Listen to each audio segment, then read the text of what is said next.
Good morning. কেমন আছেন আপনারা সবাই? আশা করি আপনারা সবাই ভালো আছেন ও সুস্থ আছেন। আমরাও বেশ ভালো আছি। আজ জানেন তো আমার জীবনের কিন্তু একটা স্পেশাল দিন। তো আজকে পুরো ভিডিওটা কিন্তু অবশ্যই দেখতে হবে, দেখলেই জানতে পারবেন আজকে আমার জীবনে কি এমন স্পেশাল দিন। ও চলুন আমি পরিচয়টা আগে দিয়ে দিই। আমি তৃষা। আমার ছোট্ট একটি পরিবার তৃষা সিম্পল লাইফস্টাইলে আপনাদের অনেক অনেক স্বাগত।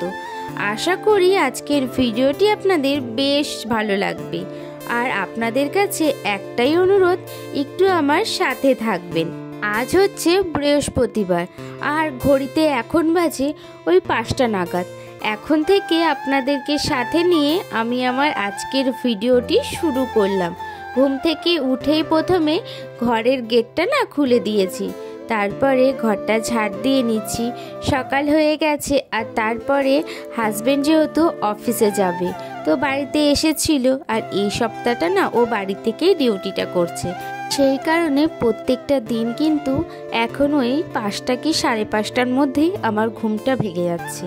তো অন্যান্য দিন যেহেতু ছেলেকে নিয়ে ঘুমাতে হয় তো ওই 7:30 7টা বেজে যায়, কিন্তু এখন ওই এতটা সকালেই কিন্তু ঘুমটা ভাঙছে। আর কিছুক্ষণ ওর পাপা ওর সাথে থাকে, তো সেই জন্য আর অসুবিধাটা হয় না। তো দেখুন আমার কিন্তু পুরো ঘরটা ঝাড় দেওয়া হয়ে গেছে, আর তখনও বাড়ির কেউ ঘুম থেকে ওঠেনি, তো সেই জন্য বাইরেটাও আমি ঝাড় দিয়ে নিচ্ছি। আমি যখন ঘুম থেকে উঠেছিলাম তখন কিন্তু একটু অন্ধকার ছিল, তো যে একটুখানি আলো দেখা দিয়েছে তারপরেই কিন্তু আমি ঘর থেকে বেরিয়েছিলাম। একটু ভয় পাচ্ছিলাম, যেহেতু অন্ধকার তো সেই জন্য। তো তারপরে দেখুন আমি কিছু জামা প্যান্ট ছিল সেগুলোকে ধুয়ে দিয়েছি, ধুয়ে ছাদে মেলে দিয়েছি। আর এদিকে হাজব্যান্ডও রেডি হয়ে গেছে, তো তারপরে ও বেরিয়ে পড়েছে অফিসের জন্য। অনেকটা সকালেই ওকে বেরোতে হয়, যেহেতু দূরে ডিউটি, আর সকালবেলা যদি না বেরোয় তাহলে কিন্তু 10টার মধ্যে পৌঁছাতে পারে না, তো সেই জন্য। এদিকে কিন্তু আমার স্নানও হয়ে গেছে। স্নান করে কিন্তু আমি রেডি হয়ে একেবারে ঠাকুর ঘরে চলে এসেছি ঠাকুর প্রণামটা সেরে নিতে। ঠাকুর প্রণামটা সেরে নেওয়ার পরে ওই স্নানের কিছু জামা প্যান্ট ছিল সেগুলোকেই কি করলাম মেলে দিয়েছি।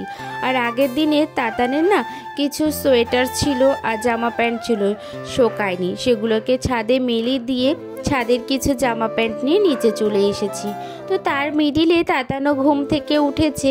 ওঠার পরে ওকে রেডি করিয়ে খাওয়ানোতে সব কিছু করতে অনেকটা টাইম লেগে গেছিল। তখন বাজে ওই 12:30 নাগাদ মনে হয় ওই টাইমটাই।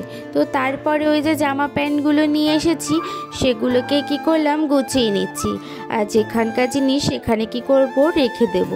আর এই সাইডে কিন্তু তাতানের খিচুড়িটাও আমি বসিয়ে দিয়েছিলাম, ওইদিকে খিচুড়িটা হচ্ছে আর এদিকে কিন্তু আমি জামা প্যান্টগুলো গুছিয়ে নিয়েছি।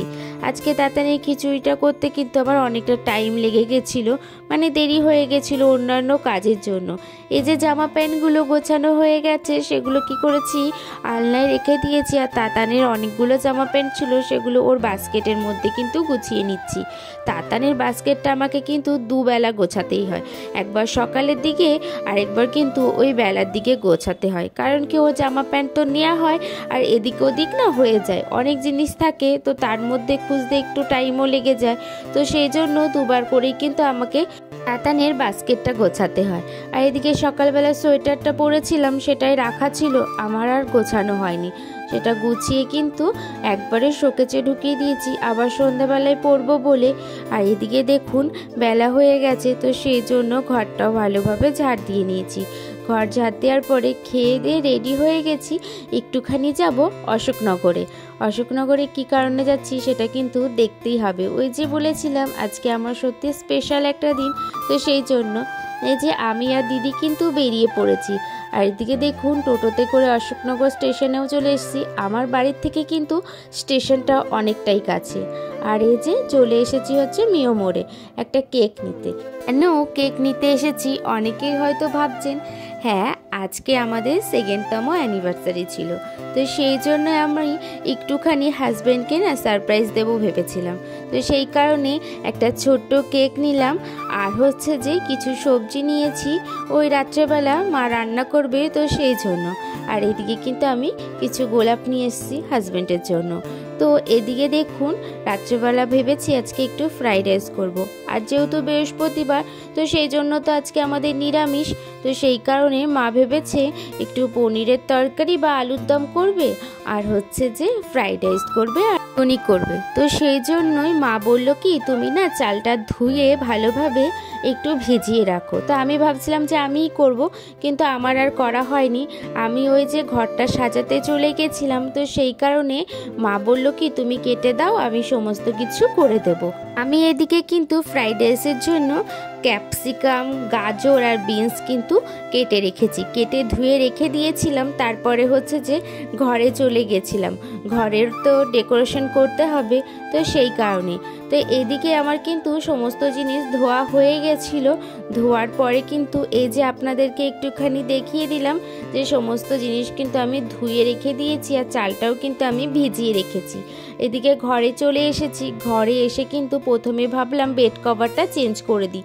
পুরনো বেড কভার ছিল তো সেই কারণে ভাবলাম একটা ভালো দেখে বেড কভার পাতি, আর তারপরে হচ্ছে যে সাজিয়ে নেবো ঘরটাকে। আর জানেন তো এই বছর না কোনো কিছু করব না প্ল্যানই করেছিলাম।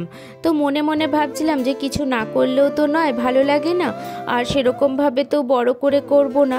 আগের বছর যেহেতু করেছিলাম, তো এই বছর ভেবেছি ছোট্ট মোটোভাবে কিছু করব। তো সেটাও ভাবলাম যে না, এই বছর আর কিছু করব না, সবাই মিলে ওই কিছু খাওয়া দাওয়া করেই কিন্তু কাটাবো। কিন্তু সেটা তো আর হয়নি। আর মনের মধ্যে না একটুখানি ঘোরাঘুরি করছিল যে কি করি। ও যেহেতু অফিস আছে, আর ওকে আমি ভাবছিলাম কি একটুখানি সারপ্রাইজ দেব, এই জন্যই কিন্তু এত কিছু করা। আর ও কিন্তু একদমই জানতো না যে আমি এত কিছু প্ল্যান করেছি বা এত কিছু করব। আর জানেন তো, কাছের মানুষদেরকে কিন্তু এই ছোট্টখাট্টো সারপ্রাইজ দিয়েই কিন্তু মনে হয় সব থেকে বেশি খুশি করা যায়, ওই বড় কিছু গিফট দেওয়ার থেকেও। আর এবছর সত্যি বলতে আমি ওকে না কিছুই গিফট করিনি। আপনাদের সাথে আমি অনেক কথা কিন্তু শেয়ার করলাম। তো এরপরে না বেড কভারটা চেঞ্জ করে নিয়েছি। তো তারপরে হচ্ছে যে বেলুনগুলো না আমি হচ্ছে ফুলিয়ে নিচ্ছি, আর একা হাতে করছিলাম তো, আর অনেক বছর পরে মনে হচ্ছে বেলুন ফোলাচ্ছি, তো সেই জন্য না অনেকটাই কষ্ট হচ্ছিল। আর এদিকে কিন্তু তাতান ওর বম্মার কাছে ছিল, আর সেই সুযোগেই কিন্তু আমি এই কাজগুলো করছিলাম। আমার কাছে থাকলে ও হয়তো একটুখানি দুষ্টুমি করবে, তো সেই জন্য ওকে ওর বম্মার কাছেই রেখে দিয়ে এসেছিলাম। আর কিছুক্ষণ পরেই দেখুন ও একটু কান্নাকাটি করছিল বলে দিদি দিয়ে গেল যে হয়তো ও ঘুমাবে। তো সেই কারণে দিদি দিয়ে যাওয়ার পরে ও ঘুমালো তো না, ও উল্টে দেখুন কতটা খুশি হয়েছে। মানে ও ভাবছে যে মা এটা কী করছে, এরকমভাবে কি করছে। বারবার করে ও বেলুনগুলো নিয়ে না খুব খুশি হয়েছিল। তো বারবার করে ধরার চেষ্টা করছে, একবার করে আমার কোলে ওঠার চেষ্টা করছে। তো আমিও না খুব মজা পাচ্ছিলাম। এই জিনিসগুলো কিন্তু তাতান করছিল, আর তাতানকে না আমি সেই দিনকের মতন এতটা খুশি মনে হয় দেখিনি। ও বারবার করে শুধু হাসছে, বারবার করে খেলছে। দেখুন এখানে আপনারা কিন্তু বুঝতে পারবেন, ও বারবার করে মানে ও হয়তো বলার চেষ্টা করছে যে কি করছে মাম্মাম, যে এগুলো কি করছে। আর ও না এত খুশি হচ্ছিল বারবার করে বেলুনটা দেখে। আমি ওর জন্য ওকে কী করলাম, একটা বেলুন না ফুলিয়ে দিলাম। তো দেখছি ওটাকে নিয়েই কিন্তু ও সারাক্ষণ খেলা করছিল। অন্যান্য দিন সন্ধেবেলার দিকে কি করে বলুন তো, ও ঘুমায় বা একটু খিনখিন করে যে আমাকে নিয়ে হাঁটতে চলে। মানে ওকে নিয়ে সন্ধ্যের দিক করে না হাঁটাতে হয়, মানে সব যে কোনো একজন ওকে নিয়ে বারবার করে হাঁটাবে, তাহলেও খুব খুশি হয়। কিন্তু সেই দিনকে না ও চুপটি করে বসে আছে, আর বারবার করে শুধু দেখছে, আর দেখেই কিন্তু ও মজা পাচ্ছে। ও কিন্তু দেখুন বারবার দেখছে আর বারবার করে কিন্তু খুব হাসছিল। এদিকে দেখুন আমার কিন্তু বেলুনগুলো ফোলানো হয়ে গেছে। রেড কালারের বেলুনের প্যাকেট একটা নিয়ে এসেছিলাম, আর একটা হচ্ছে গোল্ডেন কালারের নিয়ে এসেছিলাম। অনেকগুলোই ছিল, কিন্তু খুব একটা জায়গা না থাকায় না আমি সেরকমভাবে ভালোভাবে সাজাতে পারিনি। তো এখানে দেখুন আমি ওই খাটের স্ট্যান্ডগুলোর মধ্যেই কিন্তু সমস্ত বেলুনগুলো না সাজিয়েছিলাম, আর কিছু না ওই খাটের ওপরে রেখেছিলাম। তো এদিকে আমার ডেকোরেশন প্রায় হয়েই এসেছিলো। তো তারপরে সমস্ত যেগুলো নোংরা পড়েছিল সেগুলো কি করলাম, একেবারে ঝাড় দিয়ে নিয়েছি। আর এদিকে মা বলল কি গরম জল জলটা বসিয়ে দাও, চালটা দিয়ে দাও, আমি তারপরে আসছি। তো এদিকে মাই কিন্তু ফ্রাইড রাইসটা করেছিল, আর হচ্ছে যে দিদি কিন্তু মায়ের সাথে কাজ করেছিল। আমি না এদিকে কিন্তু একদমই আসতে পারিনি, আর মারা করছিল সেটাই কিন্তু আপনাদের সাথে শেয়ার করলাম। এদিকে দিদি কিন্তু পনিরটা ভেজে নিচ্ছিল, পনির দিয়ে কিন্তু আজকে ফ্রাইড রাইসটা করলো, আর হচ্ছে আলুর দম করেছিল। দেখুন আমি না আমাদের খাটটাকে কি সুন্দর করে সাজিয়েছি বলুন তো, বেশ আমার কিন্তু ভালো লাগছিল। আর এদিকেও অফিস থেকে চলে আসার পরে কিন্তু আমরা কেকটা কেটে নিয়েছি। দেখুন তাতার না বসে বসে ভাবছে কি হচ্ছে এটা।